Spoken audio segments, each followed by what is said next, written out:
Quand la montagne prend des airs de Far West. Regarde comme ils se mettent à courir là. Puis le son aussi, les sonnailles, ça j'adore.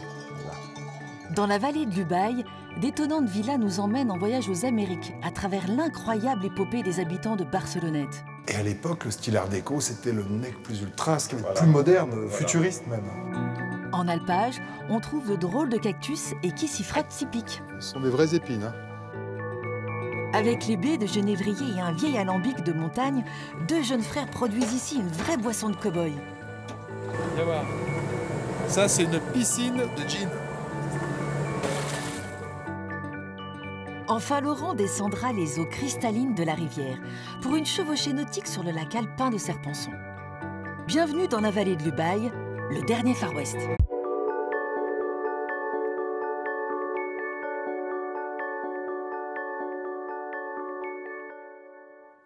Ben Laurent, qu'est-ce que tu fais là sous ton poncho? Tu te déguises? Bah quoi? Y a rien de plus normal que de s'habiller comme ça ici. Hein. On est dans les Alpes de Haute-Provence, dans la vallée du Baye. C'est normal. Et oui, il faut dire qu'à Barcelonnette s'est déroulée une histoire incroyable. Au XIXe siècle, des centaines d'habitants ont quitté cette vallée de montagne pour une aventure hors du commun et faire fortune au Mexique. Ceux qui en sont revenus ont construit de fastueuses maisons qui font aujourd'hui la curiosité de cette vallée. Certaines d'entre elles, comme le château des Magnans, sont tout simplement hallucinantes. Et en poussant la porte, Laurent ouvre le livre de cette passionnante histoire humaine. Et quand on voit cette architecture totalement débridée, on se demande où Louis Fortoul, le bâtisseur de ce monument, est allé chercher son inspiration. Alors certains disent en Allemagne, du côté du château du Neuschwanstein, celui de Louis II de Bavière. D'autres pensent qu'il s'est inspiré des bâtiments qu'on trouve sur la Côte d'Azur, notamment à Monaco. En tout cas, cette demeure richissime fait face à un village qui, au début du XXe siècle, est encore très agricole, avec des fermes. Le contraste est saisissant. Et ce château n'est pas le seul à surprendre dans ce paysage de montagne. Dans la vallée, une soixantaine de ces villas dites mexicaines, mais qui n'ont rien à voir avec une hacienda, témoignent de l'histoire des Barcelonnettes. Pour raconter cette épopée, nous avons rencontré un de leurs descendants, Michel Armand, dont le grand-père est parti faire fortune au Mexique, comme tant d'autres ici, en Ubaye. Aujourd'hui, Michel vit la majeure partie de l'année à Mexico et revient chaque été à Barcelonnette pour quelques semaines. En sa compagnie, nous allons découvrir la plus étonnante de ces villas, la Villa Bleue. Alors celle-là, Michel, elle est quand même vraiment étonnante. J'en ai pas vu beaucoup. Je crois même que c'est la seule de Barcelonnette qui a cet aspect-là. C'est même la plus atypique parce qu'elle est complètement art déco. D'ailleurs, ce qui est déconcertant, c'est de venir à notre altitude, on est à 1100 mètres, et trouver ce style de maison, parce que c'est plutôt des maisons qu'on trouve à Deauville, en Normandie, dans les belles banlieues de Paris. C'est des trucs qui se veulent chic. Ben oui, et puis en plus, quand on voit que tous les parcs, avec des arbres souvent centenaires, sont clôturés avec des grilles en fer forgé, c'est pas quelque chose qu'on voit souvent en montagne. Hein. Non, c'est très étrange. en effet. On peut aller visiter à l'intérieur, Bien Michel ? sûr, bien sûr. Et pour moi qui suis plutôt habitué au chalet d'alpage, à l'intérieur, le spectacle est inattendu. Ah oui, c'est vraiment immense. C'est très très grand. C'est même paradoxal parce que cet espace, il faut le chauffer et quand il fait des moins 25 à l'extérieur, mais ils avaient les moyens et ça leur plaisait, donc c'était important. Et à l'époque, le style art déco, c'était le nec plus ultra, ce qui est plus moderne, futuriste même. C'était le top du top, c'était en plein l'époque de l'art déco et ça plaisait énormément. Et ça, on a un magnifique exemple de maison art déco ici. À côté de fermes, de bergeries, en pleine montagne, c'est ça qui est très étrange. Exactement. Et il y a ce vitrail qui est sublime. Exactement. Un vitrail monumental qui raconte en quelques images l'épopée de ces paysans du XIXe siècle. Les montagnes de l'Ubaye, les volcans du Mexique, les usines et les villages ouvriers, les grands magasins et les métiers à tisser. Donc c'était vraiment la boucle complète, le contexte, l'usine, comment c'était fabriqué et comment c'était vendu. Pour certaines familles, c'est le jackpot dans le textile, l'alimentation, le commerce de bétail. Ils fondent de véritables empires industriels, créent des milliers d'emplois, ouvrent d'immenses magasins sur la place centrale de Mexico et signent des billets de banque. Le grand-père de Michel, par exemple, était devenu un personnage hyper puissant. Ça, j'y tiens beaucoup. Pour moi, c'est important. C'est une pièce de monnaie qu'il avait, qui lui servait à lui payer ses employés. Ça veut dire quoi, un tarea? Ça veut dire un travail. C'était ce qu'il donnait. Ouais. Qu'est-ce qu'ils appelaient un travail? Je ne sais pas. Mais tarea, c'est travail. C'est incroyable, il battait monnaie, il payait ses ouvriers avec. Il battait monnaie. Et alors, ce qui s'est passé, ce qui est encore plus étonnant, c'est qu'il est arrivé à avoir tellement d'employés sous ses ordres qu'un jour, le gouvernement n'aimait pas du tout ça. Il avait presque plus de personnes sous ses ordres que l'armée n'avait de soldats. Ils avaient peur qu'il fasse un coup d'État à tout instant. Ils lui ont dit, maintenant, tu prends tes choses et tu dégages d'ici. Aujourd'hui, à part les villas inscrites dans le paysage, il ne reste plus grand-chose de tout cela. À Barcelonnette, on rend chaque été un hommage festif à ce passé glorieux dans les rues de la ville. Mais au Mexique, les racines de ces familles sont ancrées en profondeur dans toute la société. Il y a maintenant 60 000 Français descendants de Barcelonnette au Mexique. Et on en trouve à tous les niveaux de la société. On en trouve depuis le maire de Mexico, qui était un descendant de Barcelonnette. Ah oui. Il y a des gouverneurs d'État qui étaient de Barcelonnette. Il y a des humoristes là-bas qui sont très connus, qui sont d'origine Barcelonnette. Enfin, ils ont vraiment, on les retrouve à tous les niveaux de la société. C'est fou. Ah, je sais pas, je suis complètement fasciné par cette histoire. Dans ce petit village de montagne, dans cette petite ville de montagne, avec ce cadre certes agréable aujourd'hui, tous ces gens qui sont partis, qui vivent une vie sous les tropiques, comme vous d'ailleurs. Oui. D'ailleurs, vous avez du mal avec le froid maintenant. Hein? Oui. J'adore l'été ici. Pour moi, c'est très important de venir ici. Ce moment, je le perds pour rien au monde, mais je me sens presque plus mexicain que français. Ça fait 3 générations qu'on est là-bas. Mais si vous me demandez où est-ce que je veux être enterré, d'ailleurs, ma compagne a les consignes, elle me ramène ici, elle m'enterre à Barcelonnette. Tous les Barcelonnettes, on a ça très ancré en soi. Même si on vit à l'étranger, même si on adore l'étranger et qu'on se... Barcelonnette, c'est sacré, c'est important. Les petits villages de l'Ubaye témoignent d'une vie montagnarde ancestrale et de l'adaptation de l'homme au paysage. Car cette vallée est une terre de richesse pour qui sait bien chercher.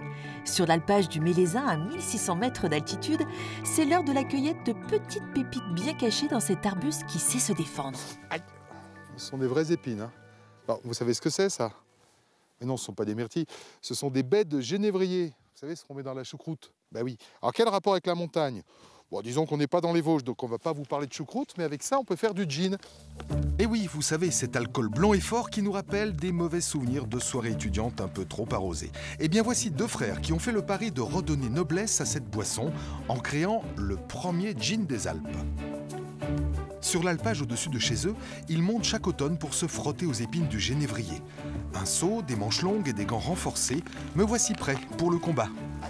Par contre, c'est normal, enfin moi ça pique quand même à travers les gants, tant pis. Ouais, ça pique un peu à travers les gants. C'est super efficace les épines de genévrier. Oui, bon d'accord, on est loin des 12 kilos de récolte attendue. Bah quoi, je voudrais vous y voir, vous. Bah, là, j'ai quoi? J'ai 2 bouteilles, là. Ouais, t'as 2 bouteilles. Un shooter de gin.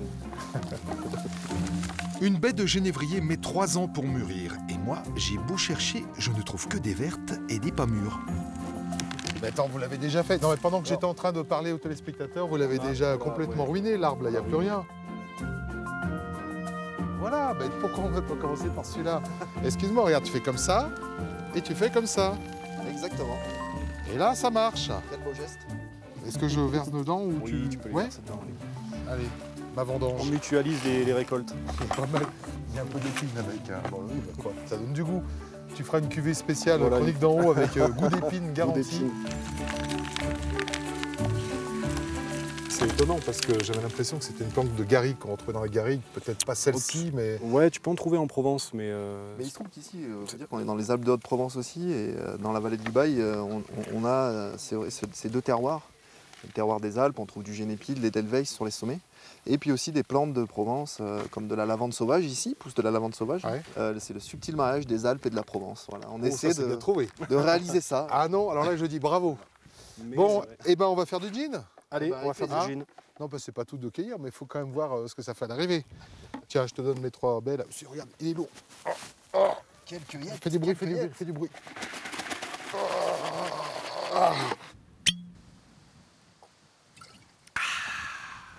Bah quoi? Mais c'est de l'eau. Non mais bien sûr que c'est de l'eau. Oui, oui, c'est de l'eau. Ah, c'est de l'eau. Confirme parce qu'il me croit pas.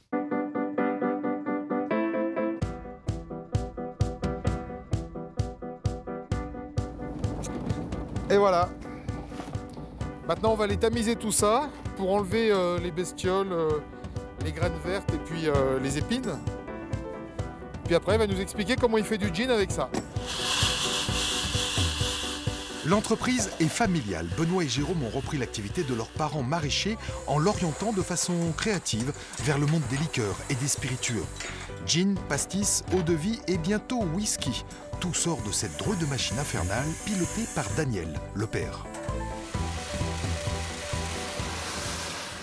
Alors maintenant, ça y est, le genévrier a été trié et c'est l'étape de distillation qui commence dans un vacarme assourdissant face à cette machine qui ressemble à rien, enfin un alambic en fait. Hein. Ça va? Dis-moi... Ah, bah c'est mieux quand ça s'arrête. En effet, ouais. C'est vivant ce truc. C'est vivant. Malgré son grand âge, Quel âge? cette machine est vivante. 1900.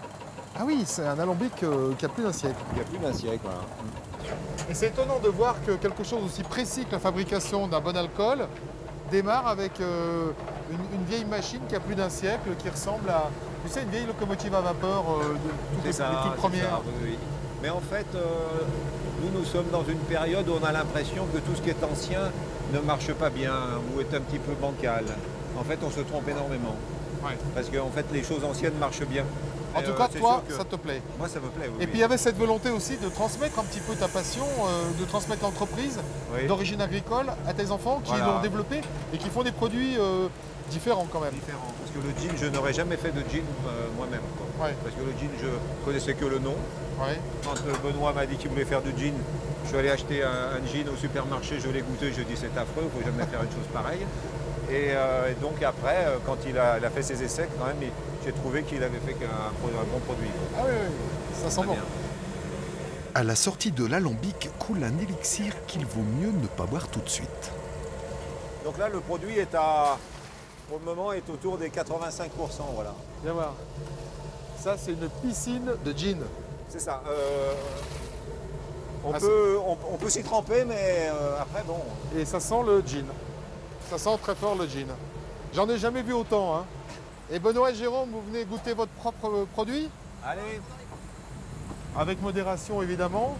Avec Modération qui s'invite systématiquement dans tous les tournages qu'on fait sur ce genre de thème-là. Ici, on fait tout avec modération. Ici. Voilà. Alors, on peut quand même voir que c'est du gin bio. Sans mon travail, ils n'auraient pas pu faire cette bouteille. Ah, se croire indispensable, qu'est-ce que c'est bon. En tout cas, dans la bouteille, le gin n'est évidemment plus à 85% d'alcool. Après maturation, il est descendu à 40%. T'as le genièvre en premier, hein. Et puis au nez, tu sens qu'il y a autre chose, tu sens qu'il y a de la fleur, il y a de la rose, il y a un petit peu de cardamome. La cardamome, tu l'as bien en bouche, hein, c'est ce qui participe à la longueur en bouche. C'est un arôme qui est assez chaud. Et il y a le genièvre qui vient vraiment structurer le tout. C'est fort. Ouais. Et c'est bon, et ça n'a rien à voir avec ce qu'on trouve dans les industries. Enfin, le gin on a essayé de faire autrement. Ah, le but était de faire un gin plus travaillé, plus aromatique. Très floral. On sent bien la rose. Tu en parles comme du vin, toi. L'eau en bouche. Ah oui, t'en parles comme du vin. Eh ben oui, mais... Non, c'est plutôt le vin qui parle comme de notre gin.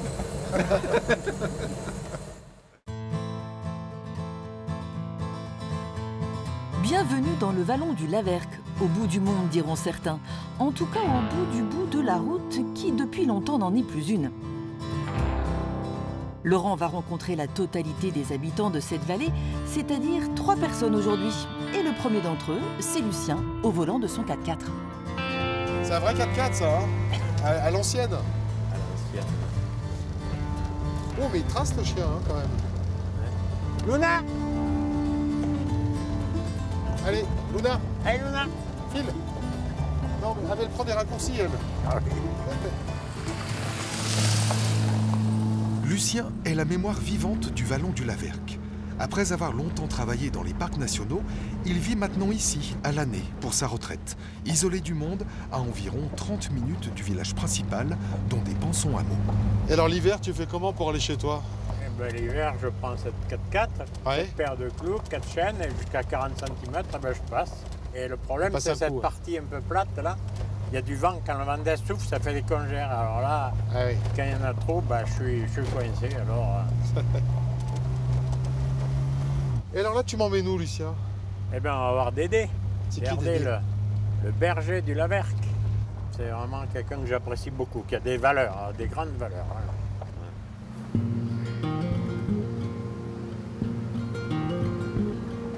À la suite de son père et de son grand-père, Dédé a toujours fait le berger.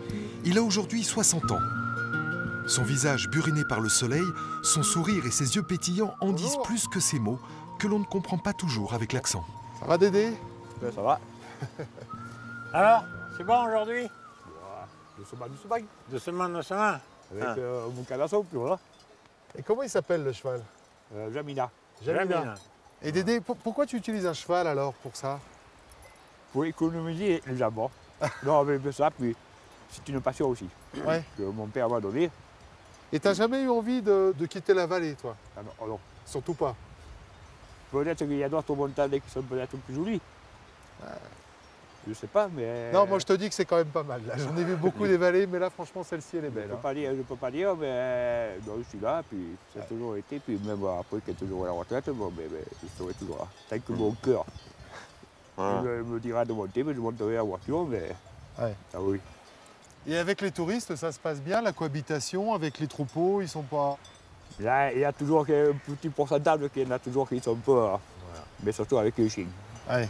Et justement, un couple de touristes anglais passe à ce moment-là. Do you speak French? Oh, No? English? just in English. My English is very bad. I'm not sure. Where are you going? Les deux quoi? Water talk. 5 hours. C'est la première fois que je rencontre quelqu'un qui parle encore plus mal anglais que moi. Ça me rassure un peu quand même. Good weather. Good weather, yeah. Eh ben, good promenade. Good trip. Good trip. Un good trip, oui, très bien, formidable. Ça y est, je retire ce que je viens de dire.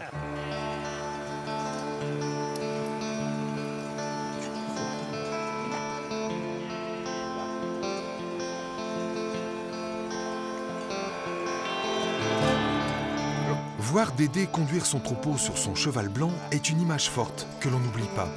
Une carte postale de la tradition pastorale.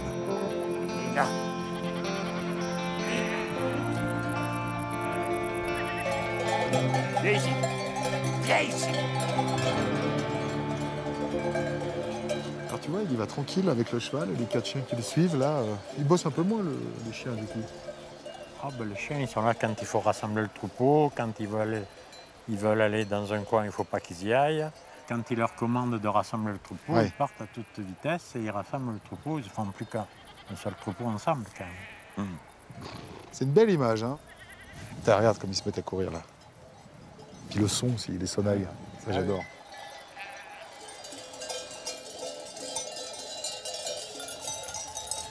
Là. Wow.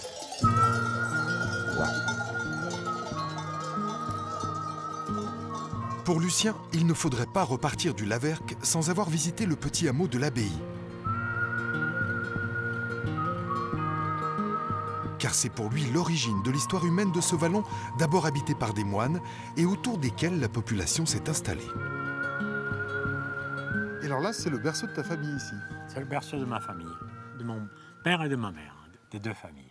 Ils ont vécu ici, ils sont allés à l'école ici. Ils étaient à l'école dans ce petit bâtiment qu'on voit.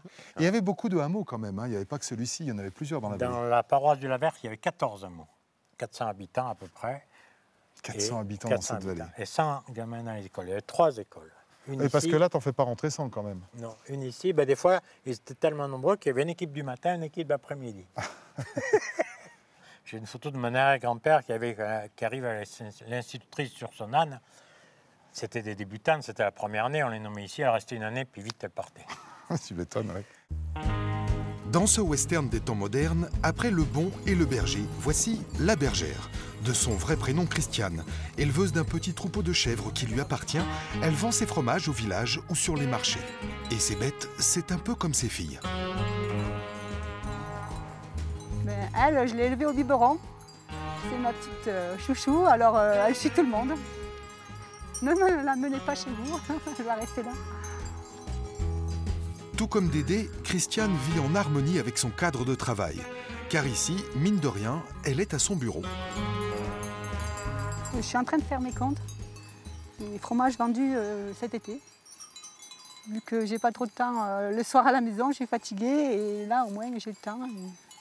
Comme je le fais à la main, eh ben, tout est là, je peux tout faire. Ni ordinateur, ni portable. De toute façon ici, ils ne passent pas les portables, non, ça va vite.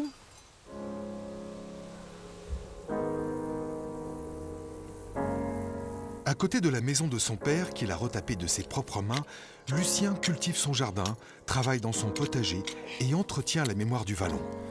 Il n'en sort que rarement et s'en porte très bien, car ici, comme il dit, il a trouvé une terre de sérénité.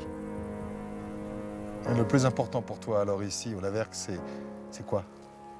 Le plus important, c'est de vivre. Vivre au jour le jour, en décidant ce que je fais moi demain, avec qui je le fais, comment je le fais. Voilà, c'est ça, c'est à la fois la retraite, et puis c'est aussi surtout d'être dans un paysage comme ça qui apporte du bonheur. En descendant l'Ubaye, cette rivière de montagne qui a donné son nom à la vallée, on arrive sur le lac de Serponçon, l'un des plus grands lacs de barrage des Alpes. C'est là que tout petit, Laurent a pris ses premiers cours de voile. Oh, comme il était choupinou à cet âge-là. Bon, il l'est toujours, mais quelque chose a changé. Ça serait pas la combinaison qui serait trop petite? Voilà. Ce qu'il y a de bien, c'est que j'ai pas froid. Tu me dis ce qu'il faut que je fasse parce que j'en ai pas fait depuis à peu près 40 ans. Bon, mais c'est pas beaucoup, ça se perd pas comme le vélo. T'inquiète pas. On va mettre le vélo, le vélo, le bateau à l'eau.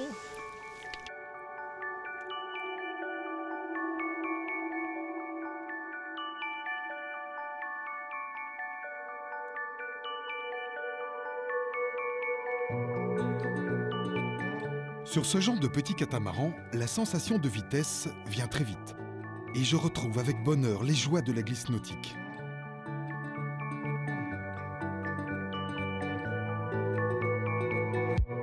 Tu veux que je choque un peu, non? Ouais, choque un peu. Il se défend, lui, hein. Après quelques virements de bord, une petite brise nous permet de sortir de la baie de Chanteloube. Il y a autre chose qui est absolument extraordinaire sur le lac de Serponçon, c'est la couleur de l'eau. Elle est unique. Ce bleu turquoise, tu prends une photo, tu la montres. Quand on connaît bien la région, on sait que c'est la Durance, on sait que c'est le lac de Serponçon. C'est le calcaire qu'il y a dans l'eau qui donne cette résonance lumineuse. Ouais. Parce qu'au lac de Sainte-Croix-en-Verdon, à l'inverse, c'est vert. Ouais. Là, c'est une question d'algues microscopiques, je crois. C'est totalement différent, la couleur. Et ouais. Nous allons essayer de rejoindre la baie Saint-Michel, mais le temps est à l'orage et les vents capricieux. Heureusement, j'ai un bon capitaine. Laurent, on va essayer de mettre les voiles en ciseaux comme on a dit. Ouais. La difficulté, tu vois, je vais ouvrir un petit peu le chariot ici, là. Donc je passe le phoque. Voilà, tu passes le phoque, sachant que la bombe, à tout moment, elle peut passer de l'autre côté. À toi de la surveiller, tu vois. Ouais. Et je reste de ce côté et je la surveille. On essaye d'avoir nos deux voiles gonflées, tu vois, hop. Ça s'appelle vent arrière, ça. Voilà, voilà un ciseau. Je la lâche un peu, c'est mieux. Parfait, super. Ouais, mais tu vois, c'est dur à tenir le vent arrière, surtout sur un lac, parce que ici, tu m'expliquais que le vent tourne énormément et souvent de manière imprévisible. Voilà, on peut avoir un super navigateur qui a fait le tour du monde, il se trouve sur le lac, mais arrivé près d'une côte, le vent va ricocher et puis ça va perdre quelques degrés. Alors qu'il était au travers, il se retrouve face au vent. Ouais. Donc on est sans cesse sur le qui-vive, au gré des nuages. Donc c'est pas aussi facile que ça de naviguer sur un lac de montagne, hein, parce que tu as le relief qui compte, ça crée des ascendances, des courants descendants aussi près des falaises, comme celle de Morgon. On est un peu parapentiste dans la vision du vent. Ouais. Cette fois, nous y sommes, la chapelle Saint-Michel, symbole de Serponçon. Elle a une drôle d'histoire, cette chapelle. Hein. Et oui, elle a survécu à l'inondation de toute la vallée. Et... Oui, mais au départ, il était question de la raser parce qu'on pensait qu'elle devait quand même être au-dessus du niveau de l'eau, mais on pensait qu'elle ne tiendrait pas. Il y a des gens qui se sont battus pour essayer de la sauvegarder, et elle est toujours là. Eh oui. Aujourd'hui, c'est le temple des goélands. Ils viennent s'y reproduire chaque année au même endroit, et on n'a pas le droit d'y aborder, c'est vraiment un lieu protégé. Et c'est une chapelle du XIIe siècle. Pour dire qu'elle n'est pas d'aujourd'hui et qu'elle a vraiment failli avoir très très chaud. Et c'est devenu un symbole maintenant pour Serponçon. Quand on voit cette chapelle au milieu du lac, on sait qu'on est ici, quoi. J'ai fait venir un nuage, mais juste au-dessus, parce que là-bas il fait beau. Hein. La pluie, c'est là. C'est là. Il pleut, mais là. Oui. On se fait un petit empannage, Laurent, et puis comme ça on va vers la chapelle, on va s'en approcher. On va vers la chapelle. Allez, on va baisser la tête. Allez, file. Allez. Il est têtu le cheval, André. Oui. Allez. Alors elle fait sa star. Tu fais ta star? Elle a fait ses yeux. Elle fait ta star. Elle se soumet tout Vas-y. Oh, il y a ta copine qui vient aussi. Bon, et ben tant pis, on fera avec les garçons. Ah.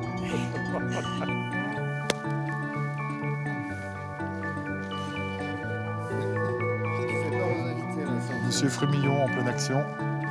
Voilà, il vient bidouiller, il vient machin. Voilà, allez, au revoir.